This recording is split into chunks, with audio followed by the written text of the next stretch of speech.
Welcome to Zwida Media. If you're new to this channel, please subscribe. Don't forget to like, comment, and share.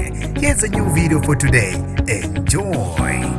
Udubule wabulala intombi yakhe ngesihluku wesilisa oneminyaka engu-47 waseLimpopo belokhu eyisabisa ngokuthi uzoyidubula ibulala wagcina eboshiwe kanti uzothi mayiphuma ejele avele aqonde ngqo endlini layo maqede ayoyibulala. Nginibingelele ngiphinde nginamukele kuphina kuphi lanibona khona le video mangoqala usijona lekhasi wamwelekele igama lami ngosibonga konke wakandwando Mothanda ungangibiza intatheli ka-YouTube. Ugcina ibulele owesilisa waseLimpopo intombi yakhe belokhu eyisabisa ngokuthi uzoyibulala uma benengxabano. Umapula Maria Letlaulo obeneminyaka engu-40 udutshulwe wabulawa indoda yakhe beneminyaka engu-47 uMatome Shadrack Mahlakala belokhu emsabisa ngokuthi uzombulala. Lo wesifazane ugcine evule icala lokusabisa emaphoyiseni wagcina eboshiwe lo wesilisa. Akuthe ngokuhamba kwesikhathi wabe sededelwa ngalo lelo suku. Uthe mayiphuma ejele wavele wangachitha isikhathi waqonda kwintombi yakhe maqede wayidubula wabe naye esezidubula washona kanjalo. Ukhulumela amaphoyisa eLimpopo Brigadier Mohlalefa